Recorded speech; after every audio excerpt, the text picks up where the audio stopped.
Hola, buenas tardes a todos, bendiciones. Y bueno, continuamos con la lectura de las glorias de María. Oración para un buen arrepentimiento. Virgen Santa, sublime criatura, desde esta tierra te saluda un pecador que merece castigos y no gracias, justicia en vez de misericordia. Bien sé que te complaces en ser tanto más benigna cuanto eres más grande. Cuanto son más pobres los que a ti recurren, tanto más te empeñas en protegerlos y salvarlos. Tú eres, Madre mía, la que lloraste un día a tu hijo muerto por mí. Ofrécele, te ruego, tus lágrimas a Dios, y por ellas consígueme un verdadero dolor de mis pecados. Te han afligido tanto los pecadores, y tanto te afligí yo con mis pecados. Alcánzame, María, que yo en adelante no te aflija más con mis ingratitudes. ¿De qué me aprovecharía tu llanto si yo continuara siendo ingrato?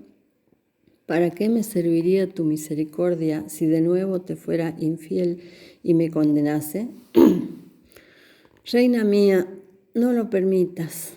Tú has remediado todas mis carencias, ya que obtienes de Dios cuanto te propones y escuchas a todo el que te ruega. Estas dos gracias te pido con plena confianza. Haz que sea fiel a Dios y que lo ame por cuanto lo he ofendido. María consigue que todos sus devotos se salven. El devoto de María que fielmente se encomienda a ella y le obsequia, no puede condenarse. Esta proposición a alguno le puede parecer muy avanzada, pero a éste le rogaría que, antes de rechazarla, leyera lo que enseguida diré sobre este punto. Al decir que un devoto de Nuestra Señora no puede condenarse, excluimos a los falsos devotos que abusan de su pretendida devoción para pecar más impunemente.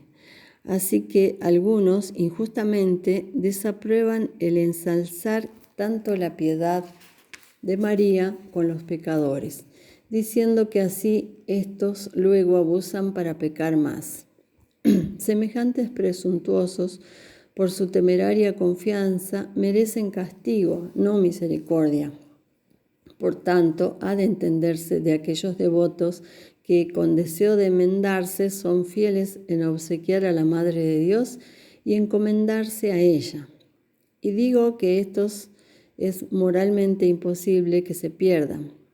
Veo que esto también lo ha dicho el padre Crasset en su obra sobre la devoción a la Virgen María.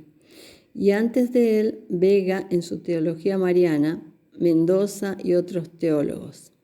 Y para comprender que estos no han hablado a la ligera, veamos lo que han dicho los doctores y los santos. No hay que extrañarse de que cite testimonios tan parecidos unos a otros, pues he querido anotarlos todos para demostrar cuán concordes están sobre esto. Dice San Anselmo que como el que no es devoto de María y no está protegido por ella, es imposible que se salve. Así es imposible que se condene quien se encomienda a la Virgen y es mirado por ella con amor. Lo mismo afirma San Antonio con similares palabras. Como es imposible que se salve aquel de quien María aparte los ojos de su misericordia, así es necesario que se salven y vayan a la gloria aquellos hacia los que vuelve sus ojos rogando por ellos. Pero téngase en cuenta la primera parte de la proposición de estos santos, y tiemblen los que abandonan o menosprecian la devoción a esta Divina Madre. Dicen que es imposible que se salven aquellos que no son protegidos de María. Esto lo afirman otros, como San Alberto Magno. Todos, absolutamente todos, los que no son tus siervos, se pierden necesariamente, dice San Buenaventura. El que la desprecie morirá en sus pecados. Y en otro lugar, el que no te invoca en esta vida no llegará al reino de Dios.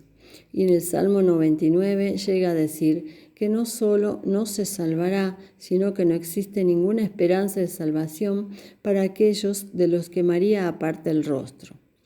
Antes lo había dicho San Ignacio Mártir, afirmando que no puede salvarse un pecador sino por medio de la Santísima Virgen, la cual, por el contrario, salva con su piadosa intercesión a muchos que, conforme a la justicia divina, merecían ser condenados.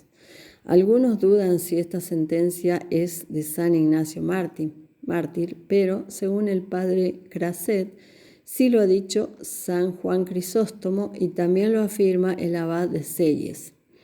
En este sentido aplica la Iglesia a María las palabras de los proverbios: los que me aborrecen aman la muerte. Todos los que no me quieren desean la muerte eterna, porque, como dice Ricardo de San Lorenzo, comentando las palabras, viene a ser como nave de mercader. Se verán anegados en el mar de este mundo todos los que se encuentren fuera de esta nave. Hasta el hereje Ecolampidio consideraba señal cierta de reprobación la poca devoción de algunos hacia la Madre de Dios, por lo que decía: nunca se oirá de mí que estoy contra María, pues considero señal de condenación no tenerle afecto a ella.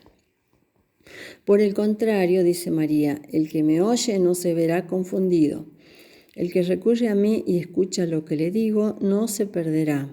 De ahí que le dijera San Buenaventura: Señora, el que se preocupa de obsequiarte está muy lejos de la condenación. Y esto, dice San Hilario, aunque en el pasado se lo hubiera ofendido mucho a Dios. Por eso el demonio se afana en que los pecadores, después de haber perdido la gracia divina, pierdan además la devoción a María. Sara, viendo a Isaac que jugaba con Israel, quien le enseñaba malas costumbres, dijo a Abraham que lo echara de casa y que echara también a su madre Agar. Despacha a la esclava con su hijo. No se contentaba con que saliera solo el hijo, sino marcha la madre, pensando que de otro modo, volviendo el hijo a ver a la madre, hubiera vuelto a frecuentar la vivienda. Así el demonio no se contenta con que un alma se aparte de Cristo, sino se desentiende también de la madre. Arroja al hijo y a su esclava. De otra manera teme que la madre vuelva a introducir al hijo en esa alma. Y lo teme con toda razón, porque, como dice el doctor padre Pacicelli, el que es fiel en obsequiar a la Madre de Dios pronto lo recibirá por medio de María.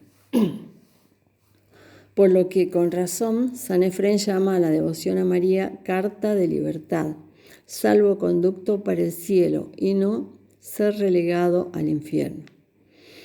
Y llamaba a la Madre de Dios patrocinadora de los condenados, siendo cierto como lo es lo que dice San Bernardo, que a María no le falta ni poder ni voluntad de salvar. No le falta poder porque sus plegarias no pueden dejar de ser oídas, como afirma San Antonio. Y San Bernardo dice que sus plegarias no pueden quedar baldías, sino que obtienen cuanto quiere. Encuentra lo que quiere y no puede quedar decepcionada. No le falta voluntad de salvarnos porque más desea nuestra salvación de lo que nosotros la deseamos. Siendo esto verdad, ¿cómo puede suceder que se pierda un devoto de María? Puede que sea pecador, pero si se encomienda a esta buena madre con perseverancia y voluntad de enmendarse, ella se cuidará de conseguirle luz para salir de su mal estado, dolor de sus pecados, perseverancia en el bien y una santa muerte. ¿Qué madre, pudiendo con sus plegarias ante el juez librar a su hijo de la muerte, no lo haría? Y podremos pensar que María, la más amorosa de las madres que pueda encontrarse para con sus devotos, pudiendo librar a un hijo de la muerte eterna, deje de hacerlo. Devoto lector, demos gracias al Señor si vemos que Dios nos ha dado amor y confianza para con la Reina del Cielo, porque Dios, dice San Juan Damasceno, otorga esta gracia a los que quiere salvar. Con estas hermosas palabras reaviva el santo nuestra confianza. Madre de Dios, si yo pongo mi confianza en ti, me salvaré. Si estoy bajo tu protección, no tengo que temer nada, porque ser tu devoto es poseer las armas con que se consigue la salvación que Dios concede a los elegidos. Erasmo saludaba a la Virgen diciendo: Dios te salve, terror del infierno y esperanza de los cristianos. Esperar en ti es tener segura la salvación. ¿Cuánto enfurece al demonio ver un alma que persevera en la devoción a la Madre de Dios? Se lee en la vida del padre Alfonso Álvarez, muy devoto de María, que estando en oración y muy angustiado por las tentaciones impuras con las que lo acosaba el demonio, éste le dijo: deja esa devoción a María y yo dejaré de tentarte. Reveló Dios a Santa Catalina de Siena, como refiere Blosio, que él, por su bondad, le había concedido a María, en atención a su divino Hijo, que ninguno, aunque fuera pecador, si se encomienda a ella devotamente, llegue a condenarse. También el profeta David podía ser librado del infierno por el amor que tenía al honor de María. Porque María fue aquella casa que Dios se fabricó en la tierra para su morada y para encontrar en ella su reposo, al hacerse hombre, como está escrito en los Proverbios.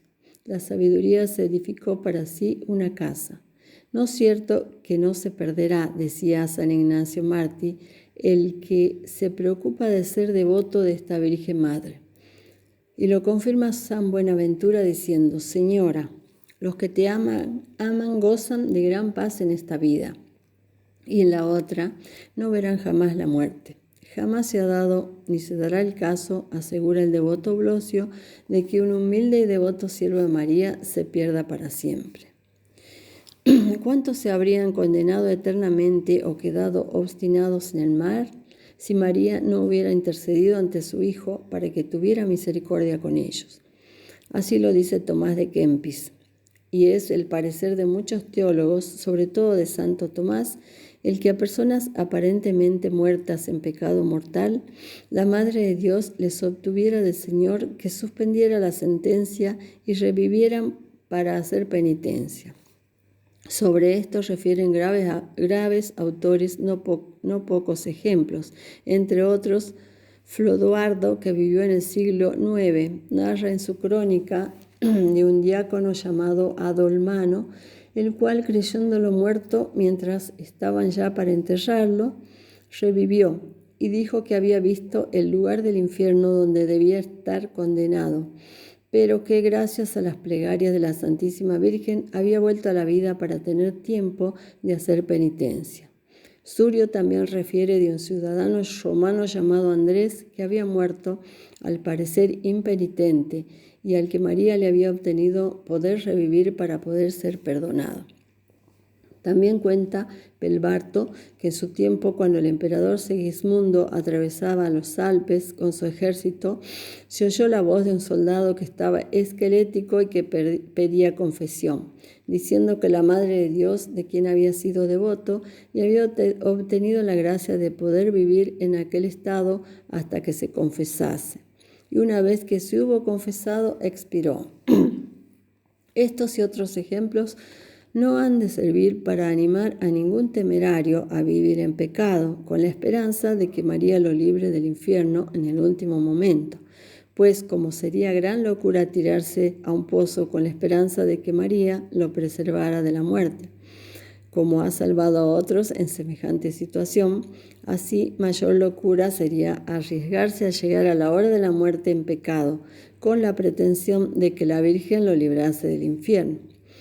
Pero esos ejemplos que sirvan para reavivar nuestra confianza, pensando que si la intercesión de esta Madre Divina ha podido librar del infierno aún a aquellos que parecían haber muerto en pecado, cuánto más poderosa será para impedir que caigan en el infierno los que durante su vida recurren a ella con intención de enmendarse y fielmente la sirven. Digamos pues con San Germán: ¿qué sería de nosotros, pobres pecadores, pero que queremos enmendarnos y recurrimos a ti sin tu ayuda, pues eres la vida y la respiración de los cristianos? Oigamos a San Anselmo, que dice: No se condenará aquel por quien María haya orado una sola vez.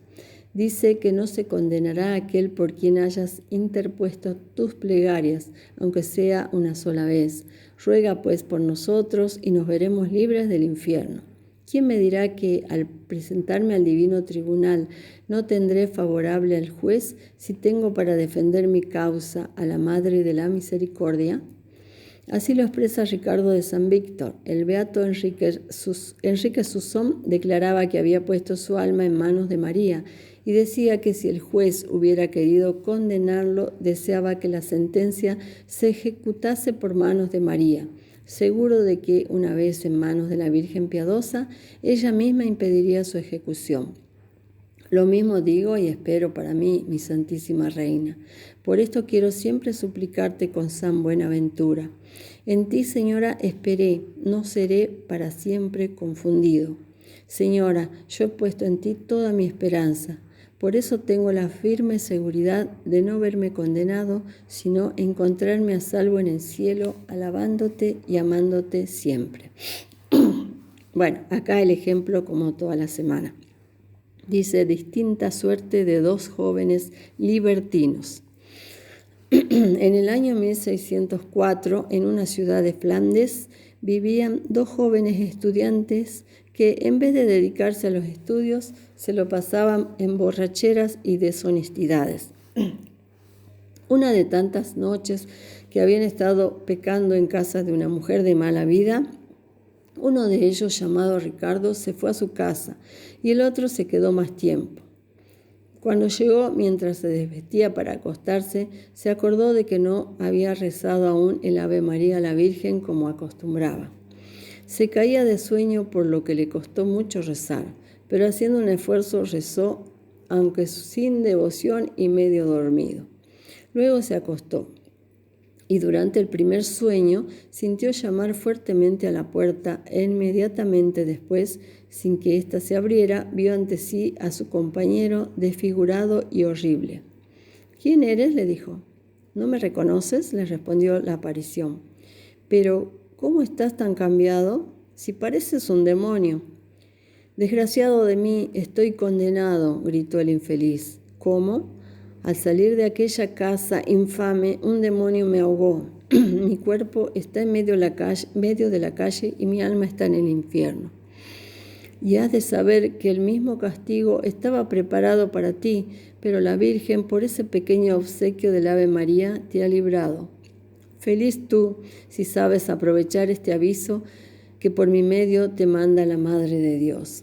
Y dicho esto, desapareció. Ricardo, deshecho en llanto, se arrojó de la cama, postrándose en el suelo para dar gracias a María, su libertadora. Y cuando meditaba en cambiar de vida, oyó la campana de los franciscanos que tocaba a maitines. Se dijo, ¡ay, me llama Dios a hacer penitencia! Marchó inmediatamente al convento a rogar a los padres que lo recibieran. Ellos no querían hacerle caso, conociendo su vida tan desordenada. Pero él, hecho un mar de lágrimas, les contó cuánto acababa de suceder. Marcharon los padres a aquella calle y en verdad encontraron el cadáver del joven con muestra de haber sido ahogado y negro como un carbón. Entonces lo recibieron.